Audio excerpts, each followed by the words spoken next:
Hey guys, it's Jeff, and this is the moment we've all been waiting for, the new 2018 iPad Pro, and these are our first impressions. So before we get started, I want you to take a look at this mock-up we have here and let me know your thoughts. Would you like the iPad Pro to have been basically like this mock-up with the notch, or do you like this iPad Pro without the notch and this beautiful edge-to-edge display? Let me know in the comment section down below. So let's just get on with it here. The iPad Pro 2018. First, let's just check out the documentation here, and it looks like we have quite a big document here. This is the instructions. So we have instructions for basically Face ID. We have instructions for the new navigation and all of that. And then we have instructions on how to basically get to the app switcher and all of that. Apple Pencil directions, pretty cool. So we also have button directions and then the smart connector as well. So we also have all this good stuff. And then we also should be seeing,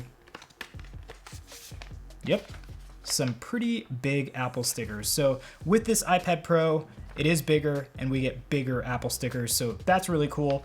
That is all for the documentation. We'll just set that aside here.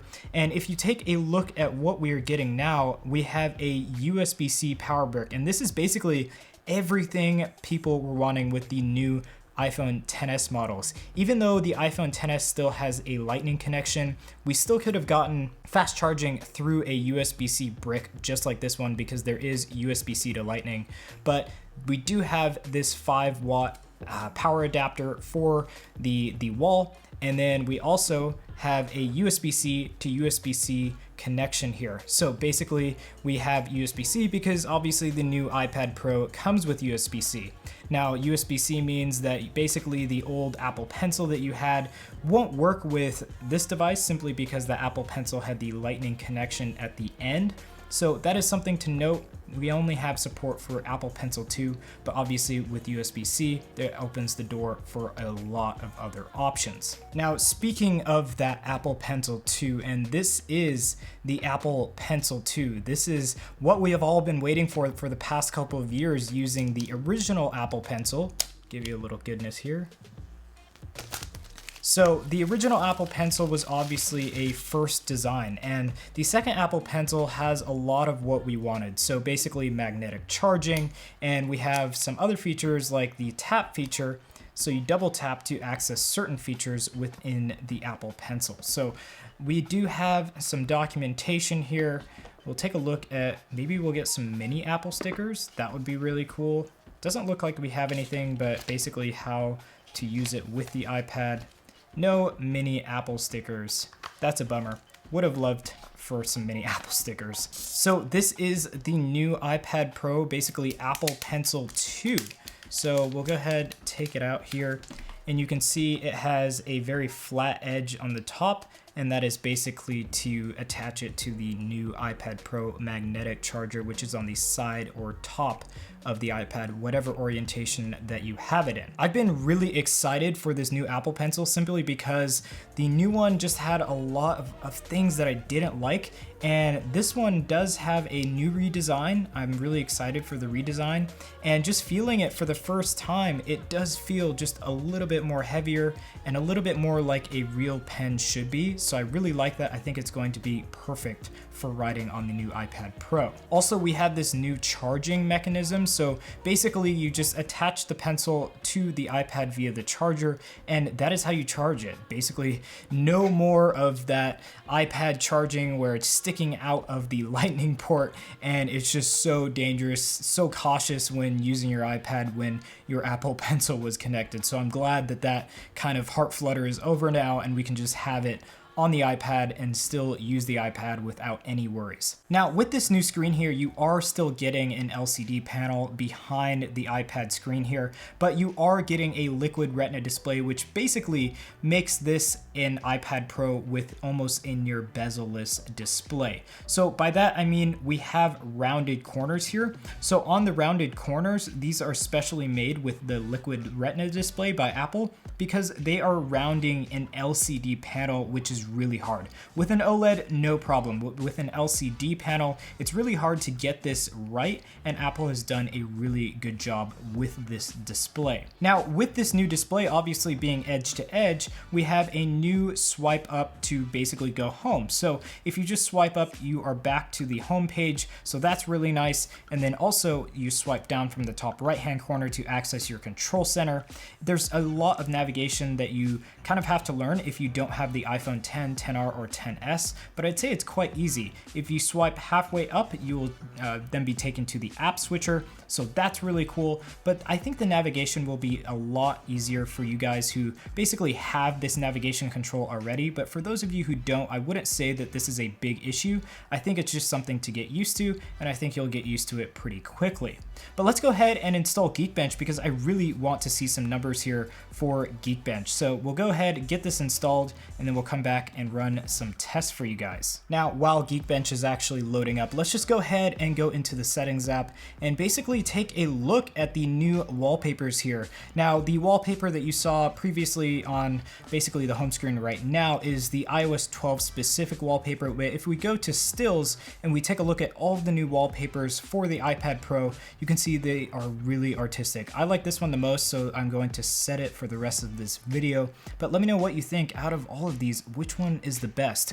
We don't have live wallpapers with this display here, so that's kind of disappointing, but hopefully future support for live wallpapers within the iPad Pro. So let's go over and do our Geekbench test. So let's go over and basically run the CPU test first, and we'll kind of compare it to our MacBook Pro 15-inch model. So while we have the CPU test running, let's just go over the specs. So we have the new A12X Bionic chip, and that chip is basically the souped up version of the A12, which can be found in the 10s and 10R iPhone models this year. But obviously the A12X is going to be faster because X, duh. No, just kidding, but we do have 8 cores in this CPU, which Apple claims will be 35% faster than the previous iPad Pro. And with that, you have more efficiency cores to save on battery life. Also, we have a new GPU side of things, but we'll get to that when we run our GPU test.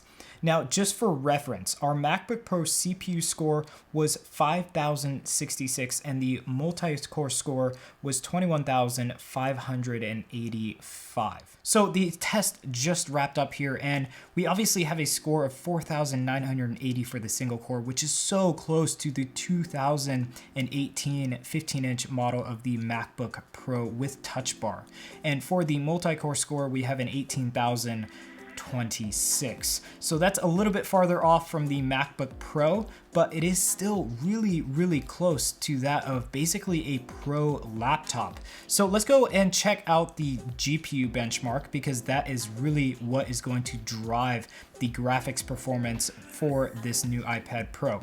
And in this iPad Pro, we have a new 7-core GPU, which is said to be a lot faster than the previous GPU model and a lot more efficient. Now, I'm expecting quite a bit from this GPU simply because Apple wants this to basically replace a computer. So hopefully we have a lot of graphics performance for things like Photoshop, maybe some photo or video editing programs that will be coming to light pretty soon. And hopefully this will just be able to replace that. Now, we do have a Metascore here of 43,639, and that is absolutely insane. Now, this doesn't compare to what we got on our MacBook Pro earlier today. That is the 15-inch model with Touch Bar, and that score was like around 49,000. So we are off quite a bit for that score, but this is so comparable to basically the 13-inch model of the MacBook Pro. So I'd say that this is definitely edging out a 13-inch MacBook Pro, and I'm really excited to see what we can do with this. So another thing to check out is basically the setup process for this new Apple Pencil. So as you can see, it just magnetically hooks up there, and we have an Apple Pencil kind of icon showing up here. It's spinning around, and it just says, do you want to use this iPad with your Apple Pencil that is connected?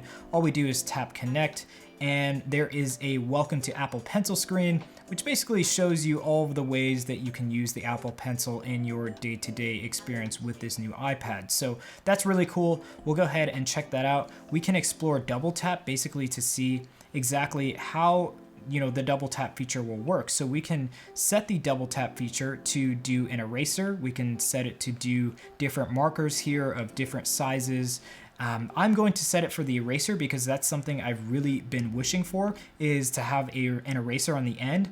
But being able to double tap to access the eraser is going to be a really useful feature. So we'll just set it up as the eraser now, and then I'll get back to you on how that is working. Now, if you want to edit the double tap feature, just go into the settings app, and there's actually an Apple Pencil menu here. So that's very new for iOS 12, and it will show you the current level of charging for the Apple Pencil. You can also see that via the widget page under the batteries section, but you can also actually change the double tap feature. So you can go into switch between current tool and last use, show color palette, which is really nice. So that's cool. And then you have some other information there. So I'm just going to test out the double tap feature with the Notes app here, and we'll go and continue. Not now. So when I double tap, it will show me my color palette, which is exactly what I set it up to do. So I can go ahead, click a color, and then double tap, another color, yellow.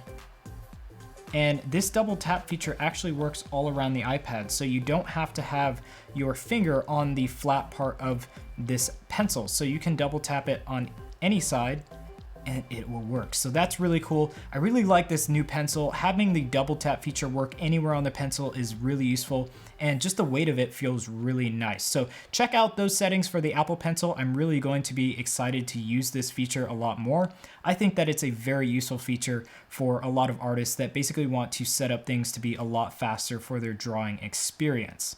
But moving on past the Apple Pencil and past this new display, I'm really excited to take a look at all of the new features. We have new speakers. We can compare this to the other 10.5-inch iPad Pro and basically do a full roundup review of this iPad Pro, what it can be used for, and if the big question is, can you replace a laptop with the new iPad Pro? So stay tuned for that video and basically everything to do with this new iPad Pro, all of the new features, all of the new things that come with this new device that I think is very important for users trying to make a decision on if they should get this device or maybe get the old 10.5-inch or 12-inch iPad Pros. Okay guys, thanks for watching this first video, this first impressions video of the 2018 iPad Pro.